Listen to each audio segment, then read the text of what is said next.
Bonsoir à tous, bienvenue sur France 24. On est parti pour 25 minutes de journal. On va revenir sur tous les matchs du jour de la Coupe d'Afrique des Nations.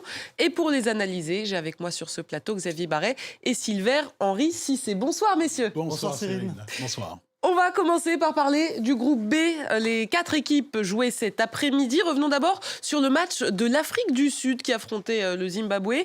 Les Sud-Africains ouvrent le score dès la 6e minute sur une attaque décalée vers le côté gauche. Tchepang Moremi repique dans l'axe, enroule. C'est contré par Gérald Takwara et ça trompe le gardien. Lobé est battu par la déviation. 1-0 pour l'Afrique du Sud qui fait un pas de plus vers les 8e de finale. Mais attention aux Zimbabwéens puisqu'ils ne se laissent pas abattre. Après ce but, ils égalisent à la 19e. À l'entrée de la surface, Tawanda Maswanizé élimine 2 joueurs avant de croiser sa frappe du droit. Un très joli but, un partout. En seconde période, à la 50e minute, les Zimbabwéens se tirent une balle dans le pied sur un très long ballon de l'Afrique du Sud. Le défenseur manque totalement sa remise vers son gardien. Lyle Foster va au contact et réussit à conclure de la tête devant les points du gardien. 2-1 pour l'Afrique du Sud. À la 63e minute, Tawanda Maswanizé pense pouvoir marquer le but de l'égalisation, mais sa tentative vient heurter le poteau. 10 minutes plus tard, ça finit par rentrer pour le Zimbabwe. Maswanizé est encore impliqué. Il bute sur le gardien, mais Aubrey Modiba contraint volontairement le ballon et l'envoie dans son propre but. Une erreur sera fatale aux Warriors. Elle leur vaudra même un pénalty sifflé contre eux. Un ballon dévié par Marvelous Nakamba de la main dans la surface et le pénalty est transformé par Oswin Apolis. Cela fait 3-2 pour l'Afrique du Sud qui prend donc la 2e place de ce groupe B. L'Afrique du Sud, elle se rassure aujourd'hui, mais ça n'a pas été un match facile. Pas facile, et même une Afrique du Sud qui est très décevante, parce qu'elle était très décevante dans sa conception du jeu, dans sa proposition, elle avait du mal à combiner, et on avait cette Afrique du Sud qui était pétillante, qui était flamboyante à la dernière CAN, et on l'attendait beaucoup sur ce plan-là, alors qu'elle ne nous a pas proposé de jeu, face à une équipe du Zimbabwe que j'ai trouvé quand même assez faible. Et quand je dis que c'était une équipe qui ne nous a pas proposé de jeu, elle nous a proposé les buts, mais quel but? Le premier qui est un but gag de Foster, on a su un but contre son camp. Tout ce qu'elle nous a donné, c'est des buts, c'est du spectacle, mais très pauvre dans le jeu. Je pense surtout l'Afrique du Sud avait beaucoup surpris lors de la dernière Coupe d'Afrique des Nations. On savait que c'était une équipe en renaissance, mais en s'appuyant sur le jeu des Mamelodi Sundowns, qui est un club phare du continent africain, ils avaient effectivement une très grande qualité de jeu.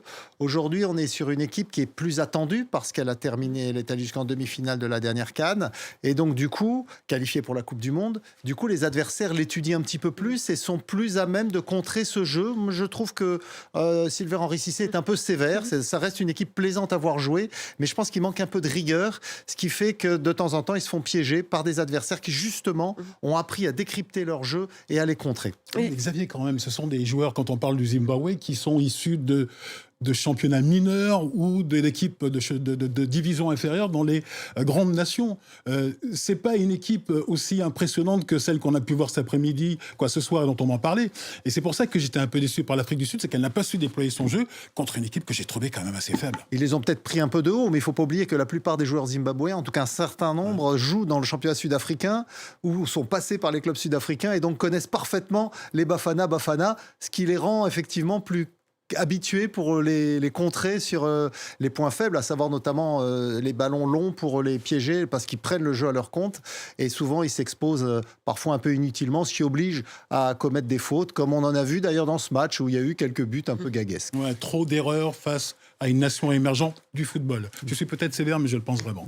Et qu'est-ce que vous avez pensé des Zimbabwéens sur ce match? Non, mais c'est une équipe, on sait, qui a un potentiel intéressant, mais quand même limité. Ils avaient eu des premiers matchs un peu plus compliqués, puisqu'ils avaient perdu les 2 matchs précédents contre l'Égypte et contre l'Angola. Donc du coup, c'était pas tellement une surprise de les voir dominés par l'Afrique du Sud, mais c'était une surprise de les voir tenir le choc quand même et d'être encore à 2-2 à un quart d'heure de la fin.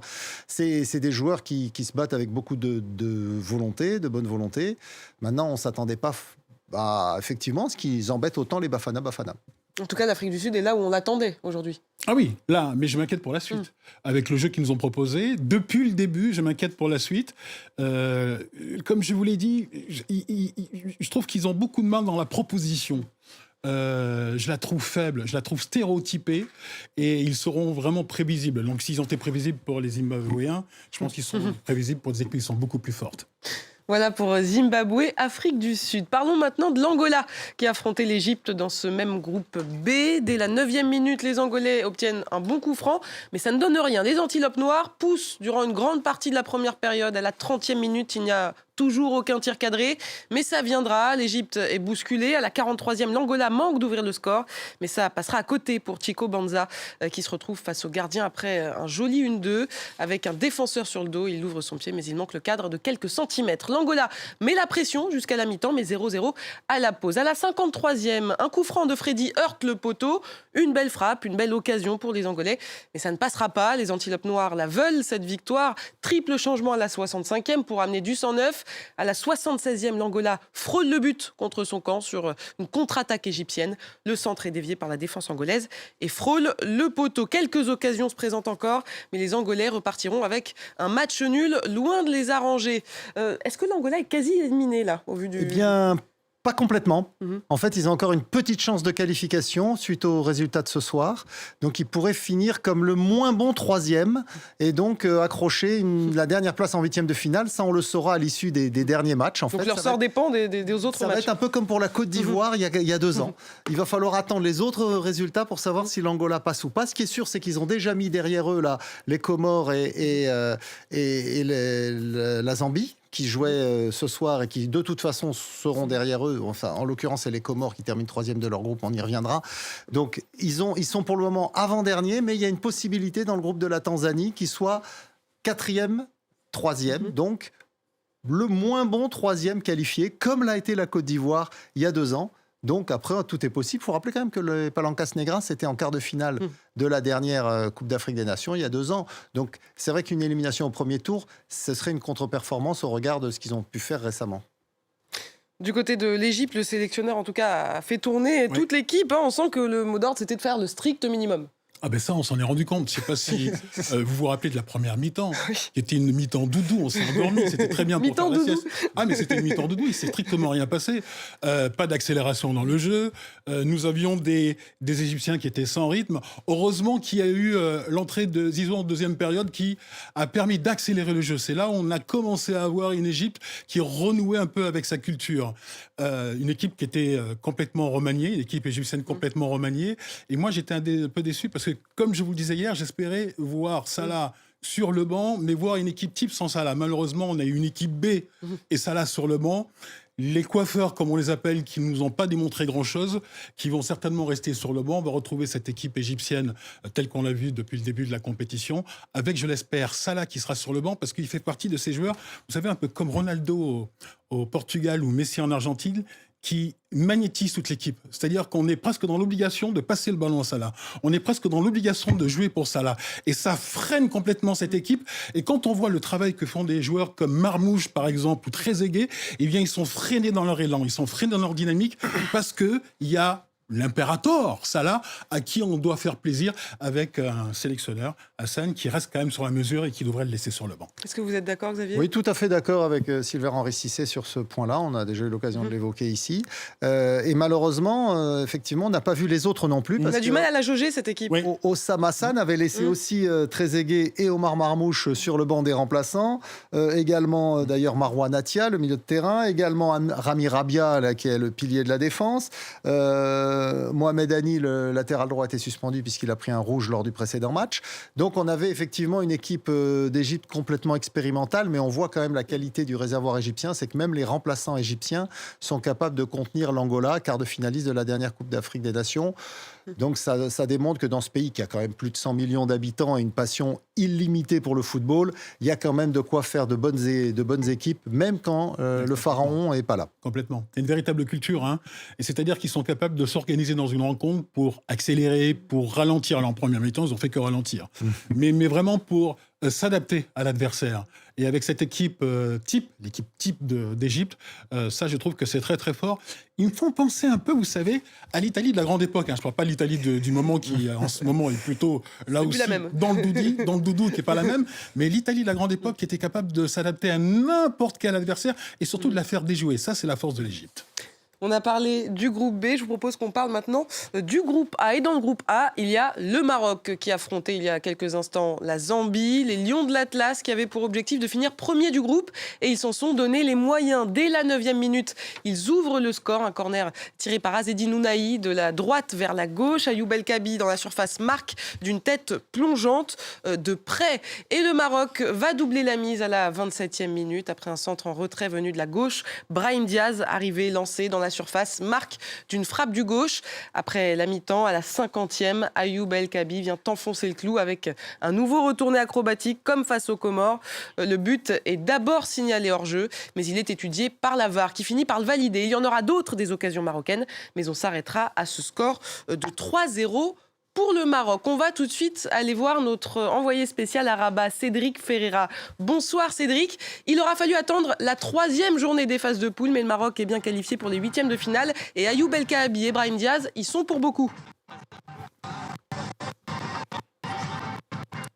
Les deux grandes du Maroc dans cette phase de groupe, effectivement, il y avait eu des doutes, même des critiques par les observateurs ici concernant le niveau de jeu du Maroc depuis le début du tournoi, mais vous le voyez, la sérénité est de retour.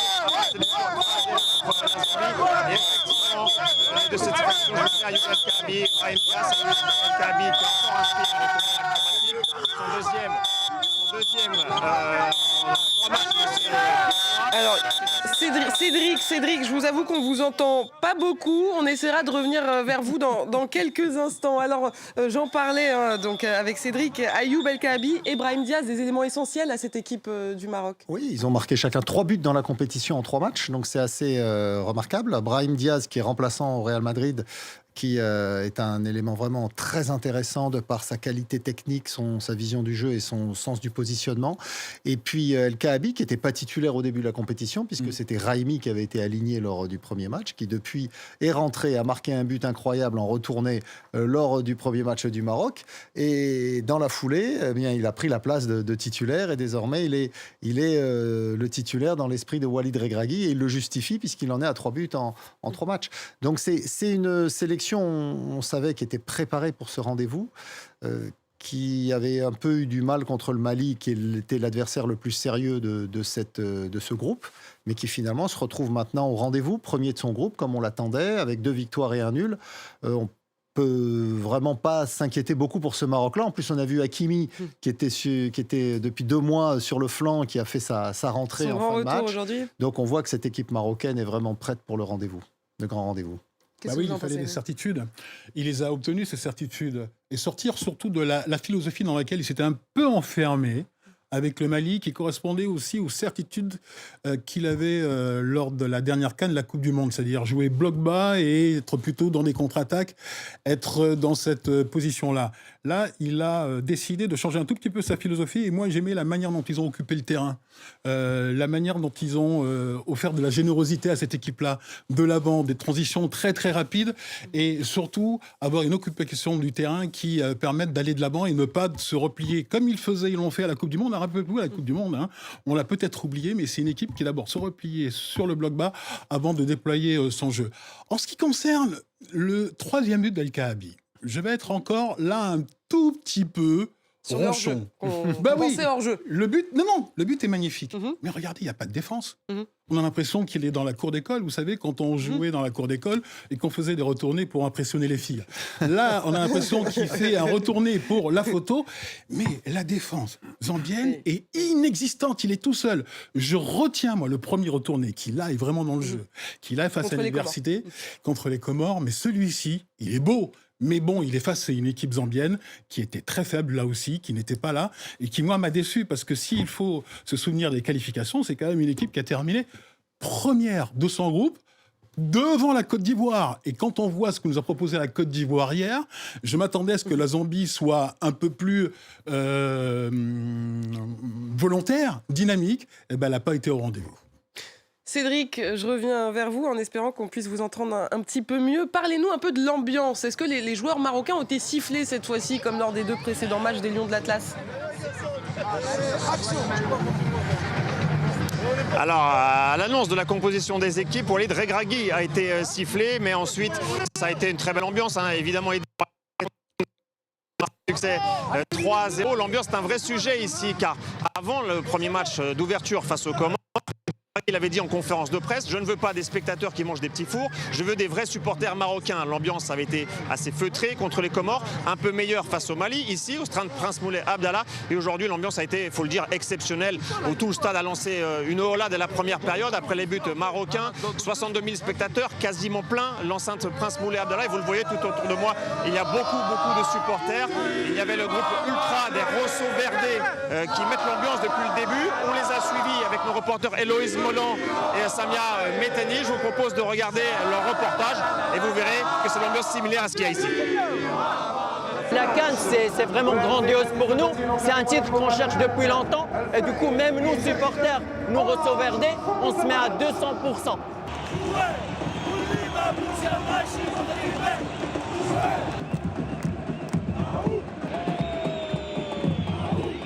Être supporter, c'est surtout être là pendant 90 minutes, les supporter jusqu'au bout, peu importe le résultat, peu importe le jeu qui est en train de se faire sur le terrain, il faut les soutenir, les garder en forme et les garder et qu'ils gardent la motivation pour aller nous ramener cette CAN.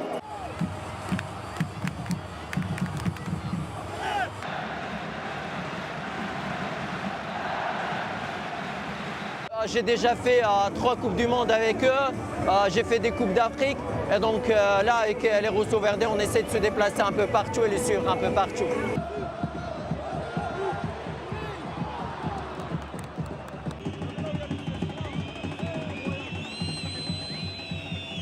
C'est des petites notes qu'on a organisées entre nous en studio et qu'on a fait des répétitions tous ensemble et sont répétées en suivant le capot qui est juste au milieu. Par exemple, c'est le chalalalala, viva Maghreb. Et après, ça part dans tout le stade.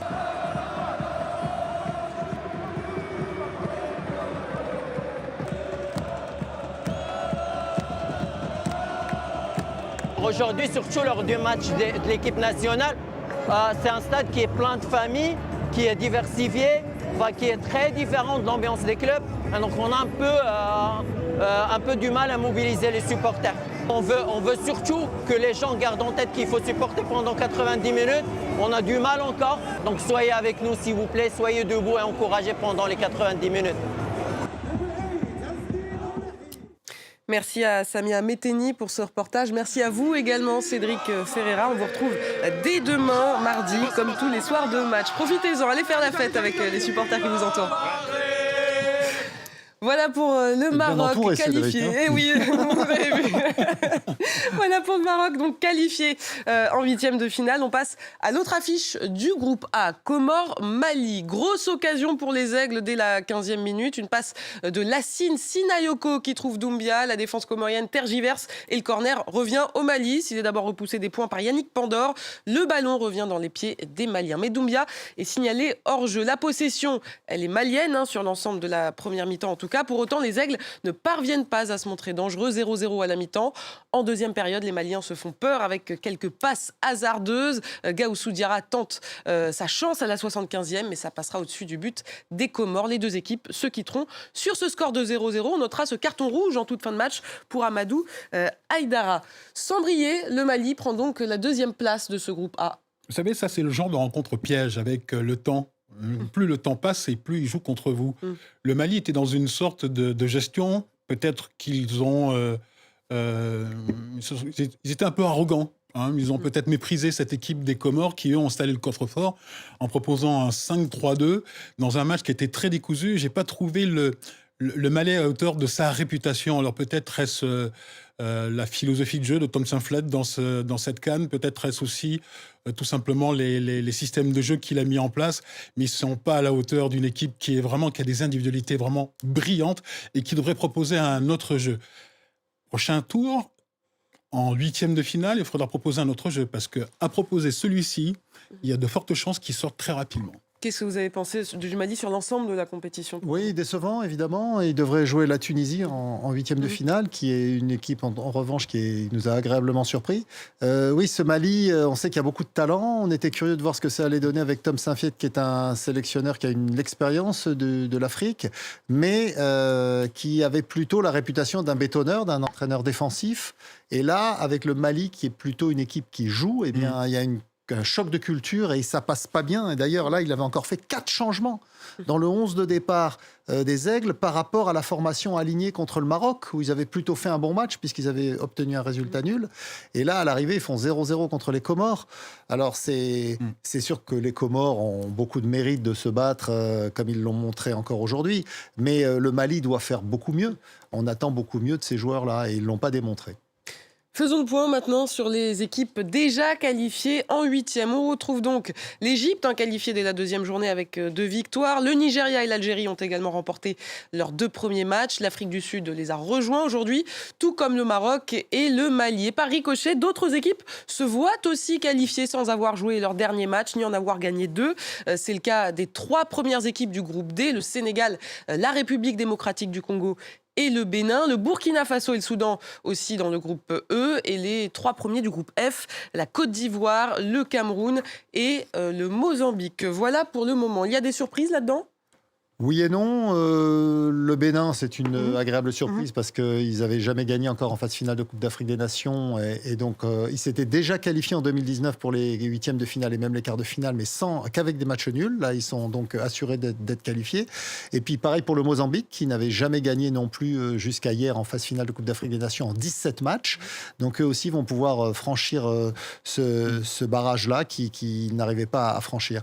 Donc, il y a des petites surprises, mais pas de grosses surprises, parce que pour le coup, il n'y a pas d'éliminés comme il y avait eu il y a 2 ans en Côte d'Ivoire, où l'Algérie n'était pas passée, la Tunisie n'était pas passée, il y avait le Ghana non plus, il y avait une hécatombe dès le premier tour. Non, il n'y a pas de surprise. Et c'est très rafraîchissant de voir des équipes comme le Bénin et le Mozambique passer en 8e. Et demain, on suivra les matchs des groupes C et D. À 17h, l'Ouganda affrontera le Nigeria, déjà qualifié, tandis que la Tunisie sera opposée à la Tanzanie. À 20h, les Botswanais joueront contre la République démocratique du Congo. Et puis, il y aura cette belle affiche Bénin-Sénégal à 20h, heure de Paris également. C'est vrai qu'elle est belle, cette affiche Bénin-Sénégal. Les 2 équipes se préparent. Je rappelle que rien n'est joué dans ce groupe. Il s'agira d'essayer d'avoir la première place. Pour le moment, le Sénégal et la République démocratique du Congo ont 4 points, le Bénin 3, le Botswana 0. On va écouter l'attaquant béninois Steve Mounier ainsi que le défenseur sénégalais Moussa Niakate. Comme le coach l'a dit, après ce match qui était très intense, où on a reçu pas mal de coups, etc., on essaye de récupérer au maximum pour pouvoir être prêt demain face au Sénégal. Voilà, c'est vraiment beaucoup dans la récup, dans la préparation du match, dans l'analyse vidéo. Et c'est comme ça qu'on pourra aborder ce match de la meilleure des manières. Demain, on fera face à une belle équipe du Bénin, qu'on connaît et qu'on respecte énormément.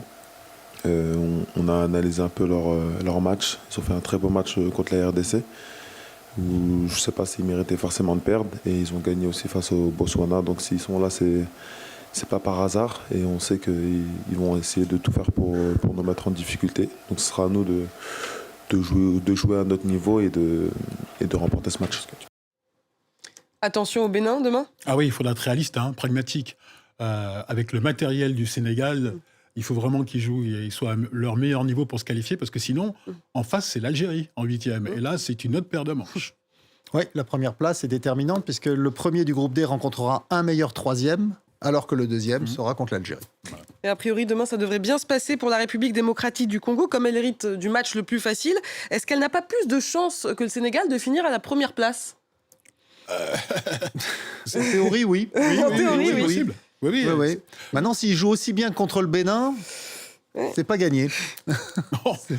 Écoutez, je suis d'origine sénégalaise, donc je vais croiser les doigts et espérer que le Sénégal fasse une très belle rencontre. On a vu que la RDC, en fait, était plus à l'aise lorsqu'ils pouvaient contrer l'adversaire, comme ça a été le cas face au Sénégal.